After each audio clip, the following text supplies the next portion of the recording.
The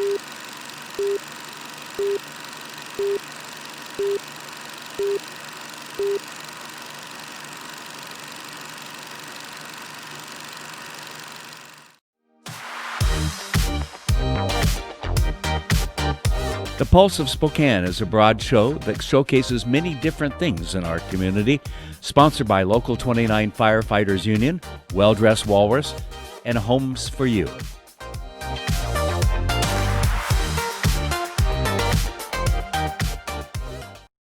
Welcome back to the Pulse of Spokane. I'm your host, Mallory Carvin, and today we're sitting down with Brian Newberry talking about the updates with the Girl Scouts. Hi, Brian. Nice to have you on. Absolutely. Thank you very much for letting us be part of it. I would say that our pulse is strong right now, and that's what we'll talk about with all that's going on with COVID, but Girl Scouts never stopped. Yeah, I bet. Can you tell us a little bit about kind of the transition during this time to what Girl Scouts is looking like as far as programming?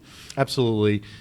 Thanks again for having us on and just letting us tell about how important Girl Scout is in this community right now with all that's going on. But yes, when schools closed, that was a dramatic shift for us because obviously we're dealing with school-age children and all those effects there. What I'm most proud of looking back, and now it's over 90 days since it's happened, is how quickly my staff switched to the virtual environment that we all switched to. Absolutely. But we did, and within a week, we had virtual programming going on. Nice. It's on our website, and we were really imploring or asking for our volunteers to go on out and continue to do Girl Scouting. We, as staff, had a number of different videos that we were producing almost on a daily basis. My program team, Corey and many others, Rachel and others got together and they just got these videos out there, which are almost Oscar winning. I mean, I'm very, very proud of the work that they did to give girls a chance to learn how to be girls of courage, confidence, and character, even in the virtual world. Absolutely. And had you guys been doing any virtual programming prior to COVID? Not really. Yeah, Not so really. All new ground. It's all new ground. It definitely was a brave new world for us, and we jumped on it and within a week's time, in fact, all of Girl Scouts, so there's 111 councils across our great America that have this kind of programming going on. But I looked at a couple of the bigger councils like Dallas and some of the other bigger markets, and ours held their own. So Nice. we're one of the smallest councils in America, but we believe in our girls. We have about 3,500 girls strong. They're spread out from Sandpoint all the way down to Sunnyside in the southern part of Washington, and we brought it for them because we want them to continue to grow. Absolutely. And what an important time to keep kids involved with not only personal development, but being out and participating in community involvement and being, contributing members of society. Absolutely. Right And I think that kind of leads into what else is exciting for us right now is camp. We're doing 3 kinds of camp. Normally we do 2 kinds of camp. You can probably guess the third kind of camp is the virtual camp. Absolutely. So we are doing a virtual camp. It is called Camp at Home. It's set to start now anytime. In fact, my staff was busy in the last week packing boxes, and so we send boxes out there and they can do activities at home, but then they have live engagement virtually with staff members and it's a week-to-week basis, and there's a different theme every week. And we've actually sold quite a few boxes, but we're also doing in-person camp, especially in Idaho where our iconic Camp 4 Echoes, which the Alliance Club gave to us almost 100 years ago. It's right on Lake Coeur d'Alene. It's a beautiful, beautiful camp, and many, many girls have had life-changing experiences there. With the Idaho restrictions being what they are, and them being in phase 4, we did not have any challenges there, so we're able to go forward. We are doing it at a reduced capacity. Right. We are doing it with social distancing and other safety precautions made, and plenty of cleaning that's going on a daily basis. We're not taking anything for granted with this dreadful disease, but that camp started actually on Sunday, and so that's going to run through mid-August, and we're excited about it. And it's nearly full. There are a few spots out there left here and there within the website. You can take a look. All these camp options, just go to Girl Scouts Eastern Washington, Northern Idaho, just to our website, and there's a tab there called Camp, and it'll talk all about the Camp at Home, where there's plenty of options for girls to be involved during the summertime with Camp at Home.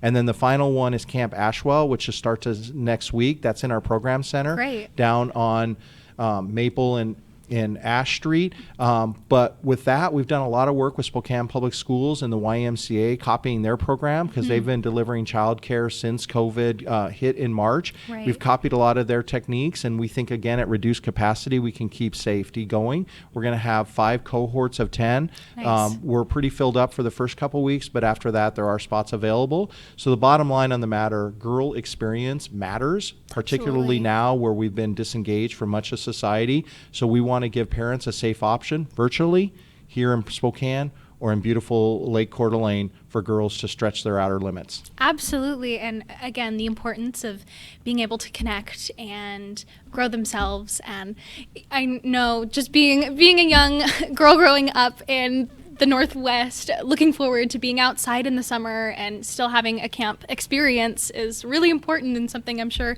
everyone looks forward to year. It is. I mean, there's a balance there between safety and the outside experience. I mean, we're going to really push it up with this Camp at Home program. And again, I really appreciate my staff because that was not a world that we were part of. And they have overnight. Miranda Reed, who has been a host of this program, not Pulse, but other program here, actually is one of our key parts of our virtual programming right now and is doing a really great job. But at the same time, you can't necessarily climb a tree virtually, but you can at No.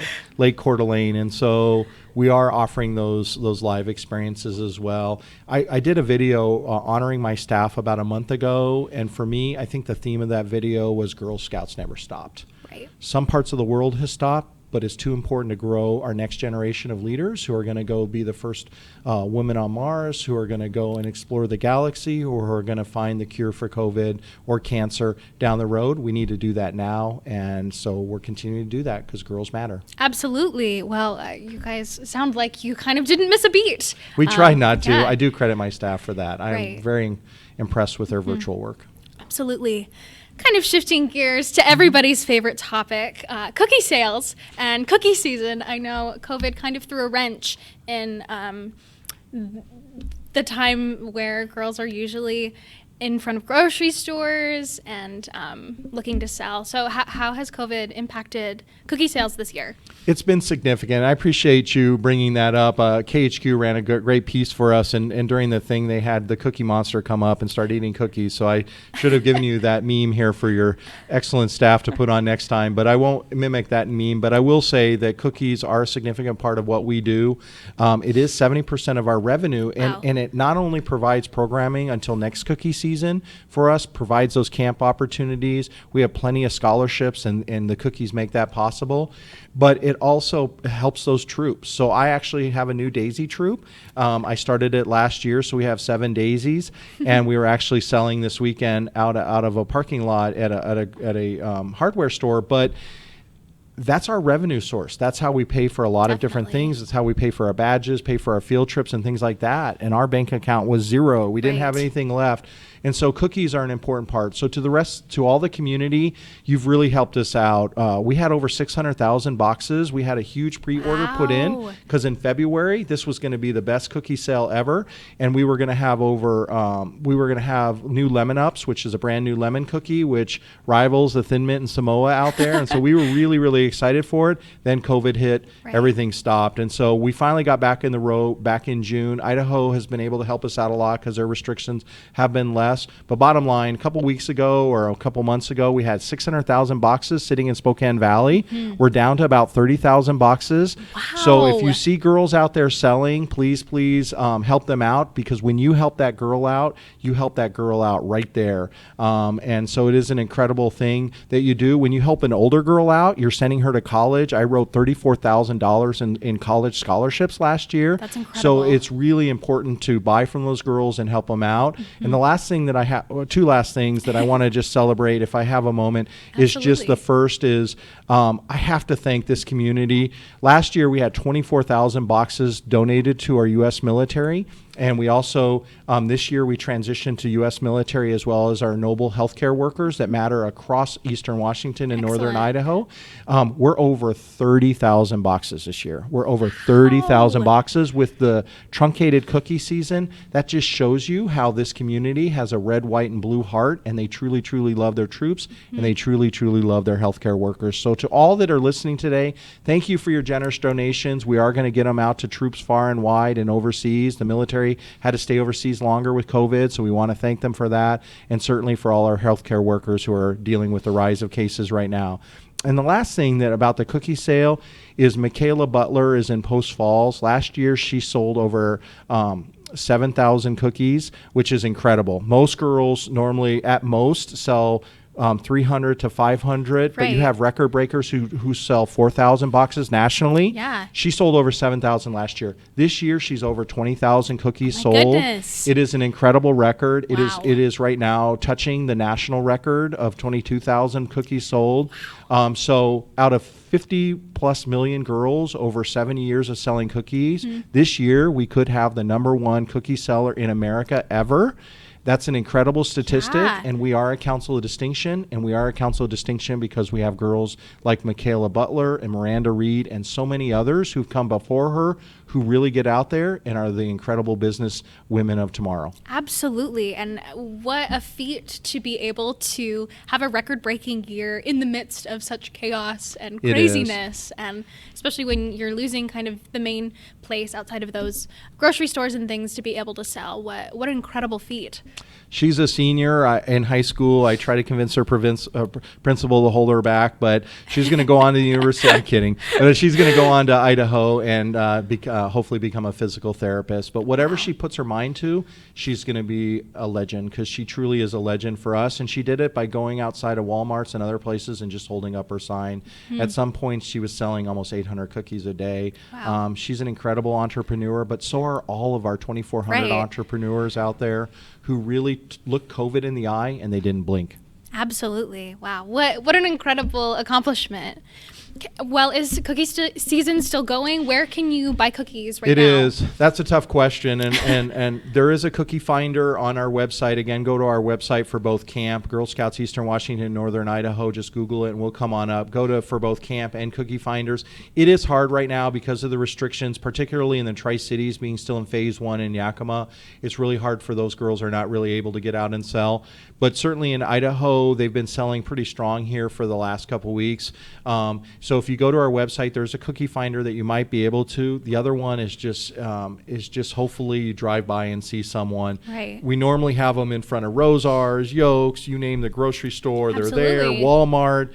They're there this year because of the restrictions in the storefronts wanting to keep people away. We just haven't been able to do it, but you'll see them in different places. We're going to be going for about another 2 weeks. We have that 30,000 cookies that I hope we're able to sell. But again, thank you to the community for your generous donations, and thank you for sending girls to college, and thank you for replenishing girls, because you really make their dreams come true. Absolutely. Well, what a wonderful program, and I'm so glad to hear that you guys are still going strong and providing programming for girls who really need it. Thank you. Right now, and it sounds like you're absolutely thriving, to say the least. Well, thank you so much, Brian, for coming on today. It was lovely to talk to you. Thank you for being the pulse out there, and the work of the day is the history of tomorrow, and we are its makers, and that's what we do in Girl Scouts. Absolutely. Thank you very much for making a difference, Pulse. Yes, of course. Well, that's all we have today for this segment of the Pulse of Spokane, and we'll catch you next time.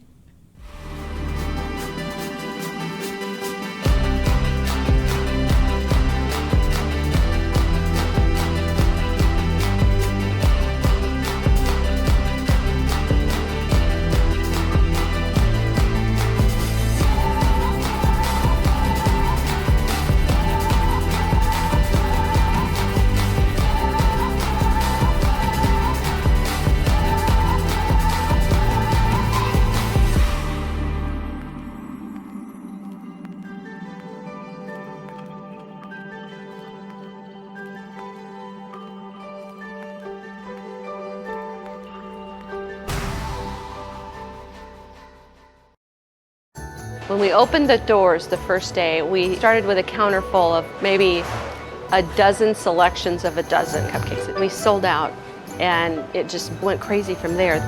I'm Sally. I run Sweet Frosting's Blissful Bake Shop downtown Spokane. It's almost 40 years of baking for me. We now do between 1,000 and 2,000 cupcakes a day. The variety of cupcakes is kind of like the variety of services that STCU provides for us. Since we opened this site in 2014, they've been our banker. We are producing for 4 stores right here, so we have 35 to 40 employees at any one time. There's an STCU close to virtually every one of my stores, and every time I get a new employee, that's the first place we send them. STCU is such a good fit, it's just so convenient for me to have them as neighbors. They are always so pleasant and always so helpful, and we have a lot of little needs. They've always been behind me 100%, so it's a good thing to have that partnership. Here at River Ridge Hardware, we carry a great selection of Krylon brand spray paints, Color Master, general purpose, the Rust Protector for taking care of metal, Fusion for taking care of plastics, and the Super Max that can take care of it all.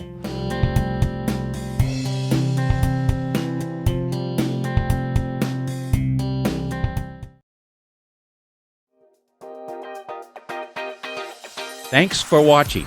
Ask the host a question, recommend a guest, or check out any of our other programs on Facebook, YouTube, Twitter, Apple Podcasts, Spotify, or SpokaneTalksMedia.com. Sponsored by Local 29 Firefighters Union, Well Dressed Walrus, and Homes for You.